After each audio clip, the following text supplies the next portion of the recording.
public relations in India is still seen largely through the prism of media relations. It's not seen as a function or a discipline that drives long-term brand building. Communication professionals need to understand what the role is. It's strategy, it's risk management, management of stakeholders internally and externally, management of personnel, your teams and your agencies, and having core communication skills. Crisis mitigation, which is something that happens every day, is as valuable as crisis management after a crisis has emerged. You need to really love and understand research. One should be able to make sense of research and create insights and positions. And third is you have to have an appetite for governance. The future of media relations is probably only as bright as the future of the media. You embrace the trends, you understand the business and repeat.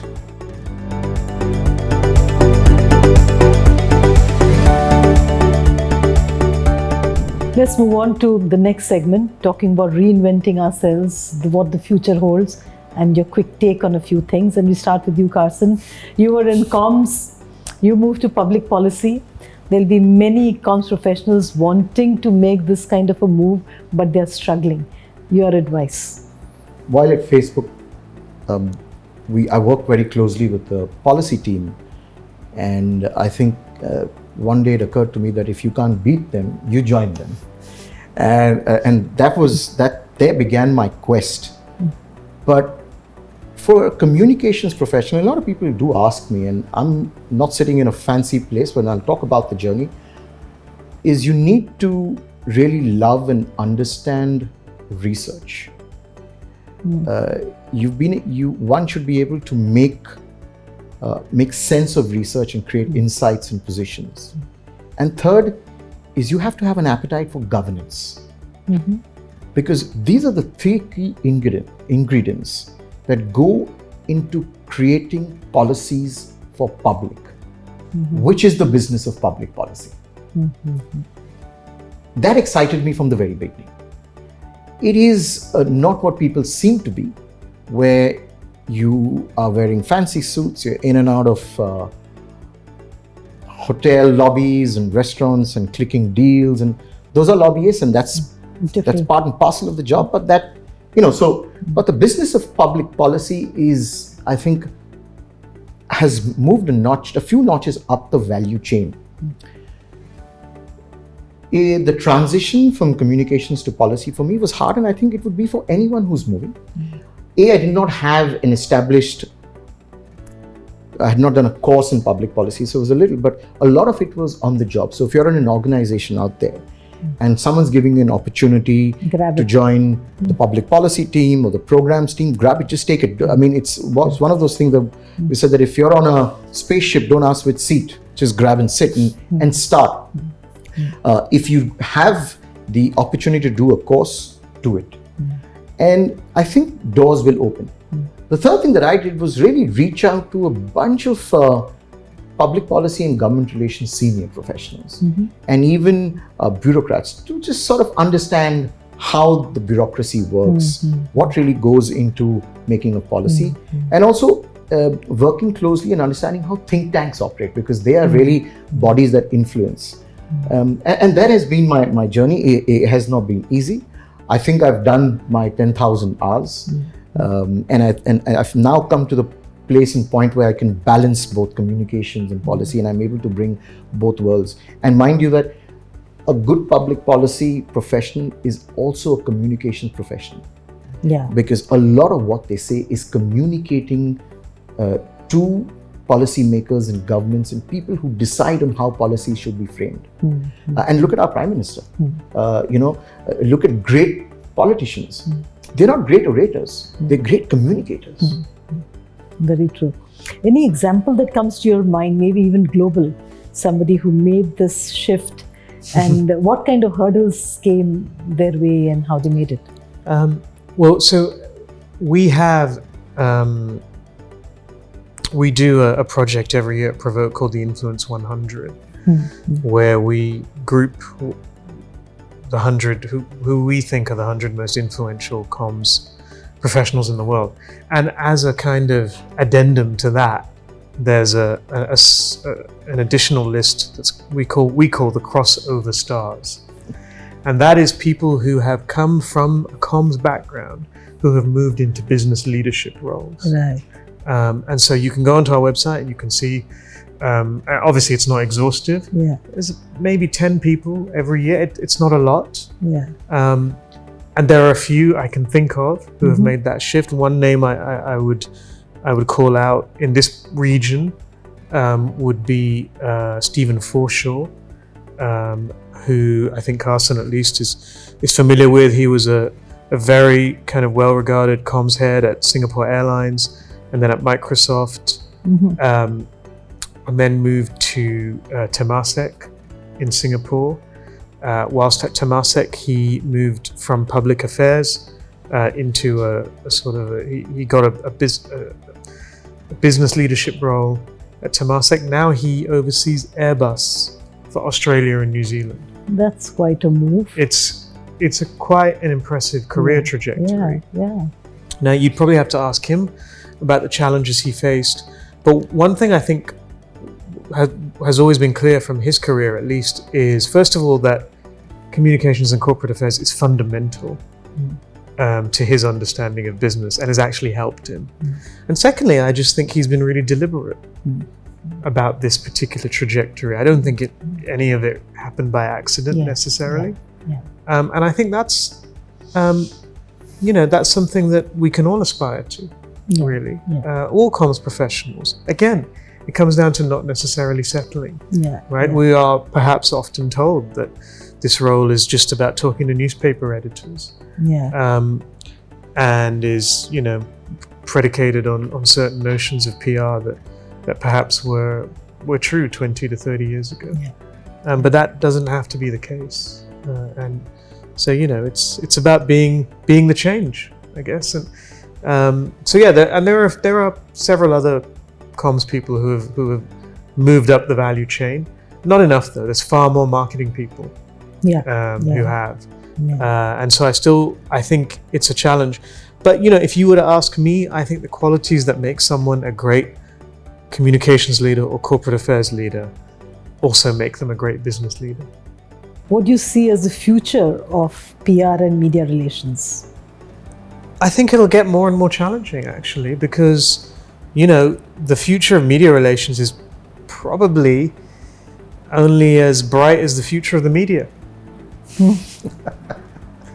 And I wouldn't say I'm very bullish on the future of the media for various reasons. I've been working in the media for the last 2 decades. It seems to have coincided with a prolonged decline.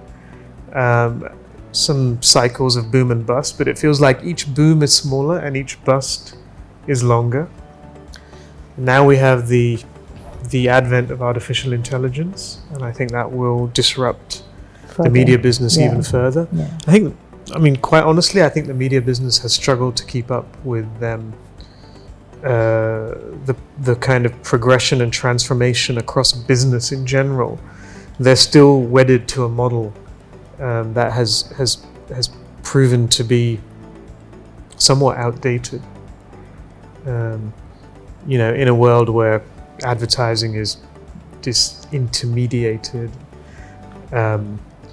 and the traditional sources of revenue for the media are under threat like they have never been, and not enough media businesses have been able to change their models successfully. So anyway, that's the media. But if you're talking to me about media relations, there's just fewer. I know India's something of a different case because vernacular media here is growing at a healthy rate. Yeah. But I think media relations in general is, I wouldn't say is something that, on a global level at least, is going to necessarily grow at a rapid enough clip to sustain kind of the evolution that's needed in this industry. Yeah. I'd like to quickly add to Arun's response. There's an article in the FT which talked about a new role being formed in companies called the Chief Political Officer. Mm-hmm. And to my mind, it is actually the role of the corporate affairs chief. And the future of this function is you've got to be the chief economist and the chief political officer, which means you've got to understand business and you've got to understand geopolitics. And when you bring that together, if professionals have, I wouldn't even say traces, but they're able to get those skills as part of their skill sets, that really makes them modern public affairs professionals and professionals for tomorrow. Let's move on to sharing some examples to bring this to life. And I mean, you have Savor Awards and you have so many campaigns which come your way, which you are going through.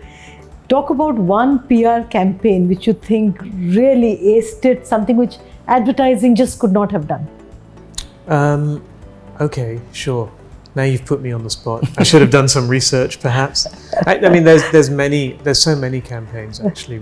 If you think about it, let me choose a campaign from this part of the world. It won our top global Sabre Award, if not last year, then the year before. It was for Lenovo in China, but actually it was kind of a global campaign for Lenovo. And it was to try and change perceptions, not just of Lenovo, but of China. Okay. Many people view Chinese manufacturing as, you know, kind of a sort of a factory. And they view it in, you know, they have certain negative connotations attached to it. And Lenovo, through its communications department, this was not an advertising-led campaign at all. It was led by communications and public affairs, and policy comms played a big role because it involved quite a lot of governmental interface outreach. It was to reframe perceptions of Chinese manufacturing away from being a factory to a hub of innovation. And it did that in many ways. All the tools you can imagine, whether it was, you know, video, public affairs, community relations, yes, media relations. And it was a successful campaign. It helped to shift perceptions to quite a large degree, both in terms of Lenovo and in terms of Chinese tech manufacturing in general. And I would say that is actually quite a relatively rare campaign that takes on, that's a difficult challenge. Yeah. But it was ambitious. And I think because it was grounded in truth, right? We know, those of us that work in these spheres, we know that, for example, you know, Chinese manufacturing isn't just factories and sweatshops. We are aware of the innovation. So it was grounded in truth. So I think when, and you know, like all the best public relations campaigns, when that happens, there's a level of ambition that I think becomes, comes within reach. And they were able to execute, I feel, in a way that perhaps we don't see often enough. Anything you remember from the campaign which was really memorable? I mean, honestly, the quality of the videos that they produced, in terms of tackling honestly and candidly some of the big criticisms. Because in many cases, people and industries and companies will shy away from those kinds of uncomfortable conversations. And I don't think they did in this case. They kind of tackled it head on. The whole campaign was really about tackling these misperceptions head on. And I think that probably is a lesson for everyone too. It's the willingness to actually have those uncomfortable conversations and really go into detail and discuss some of these criticisms and demonstrate perhaps why they might be wrong, or maybe even why, yes, maybe there's some truth to them, but actually this is the larger picture. Right. That is often lost. So, I mean, that's one campaign I would call out from this part of the world. Any campaign that you recollect or some that you were very proud of in terms of the impact it made? Not a campaign as such, but I had the good fortune of setting up a corporate think tank called the Ola Mobility Institute. It's one of the few corporate think tanks that are there in the country today. It works at the intersection of mobility and public good. We had 3 goals given to us by the board when it got set up. One is to establish Ola as a credible think tank. B, engage and produce cutting edge research. And 3, have a seat at the table and be an active voice on helping India create policies to form the electric mobility ecosystem and support the transition from ICE to electric vehicles. And in the time that I was there, the excellent team that I had and the support of the board, we were able to establish the brand as an objective organization that is working for nation building, to create an electric electric mobility ecosystem for the country. So we were acknowledged. The brand was established, point 1. 2, we had cutting edge research, so much that we had a non-fiscal partnership with the World Economic Forum, which is not easy, especially for an upstart brand. And in research, where you need years and years of research to actually make a think tank be seen as credible. And see the Prime Minister's Office, Niti Aayog, the World Economic Forum, states, and manufacturers and business said that we are not working for a single organization, but you're working for the ecosystem. And for me and the team is perhaps not a campaign, but if your intent is right and you do the right things to grow not only the category, but at times to have I think taking a cue from what Arun said about how they reposition China or change misconceptions, that the goal was bigger than us. And I think for me, that was the biggest thing. And it's not because it was my last role. I think I've done a variety of things and worked overseas and worked for companies like Facebook, but this was special and will always remain special. Did you put it up for Sabre Awards? No, we haven't. But I think the nation will take a call whether the work that we did was great. There's a higher judge, a higher jury in play. I do have one more campaign if you want another example. Okay. So this was the campaign that won at Sabre South Asia last year. In fact, I think it came second and first somehow. So Mobile Premier League was facing numerous challenges in terms of governmental action on online gambling. And it was able to tackle all of these challenges actually, but not in a cynical kind of way. It accepted all of the criticisms, all of the threats, all of the problems associated with the sector. And again, it was thinking bigger than itself. It forged, numerous social alliances to demonstrate how it was going to address some of these, I would say actually all of the risks associated with it.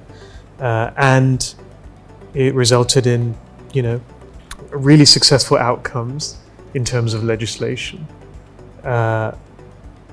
And I think that's a really good example because it had very little to do with media relations, that campaign. It was really all policy, public affairs, and community relations. Let's move on to having your impromptu, quick response to some questions. The first one, can reputation be bought? No, I don't think so. Not in the long term. No, I don't believe so. I don't believe so as well. Reputation can be created. Skills a PR professional or a communication professional must have too. Data and joining the dots. You need two. Curiosity and courage. One challenge a PR or comms professional faces. How to change that headline. I would have thought how to be on the first page of paper. The way to the headlines I've had to change in my years. Luckily not any longer, but how to juggle all of the work in a sustainable manner. Yeah.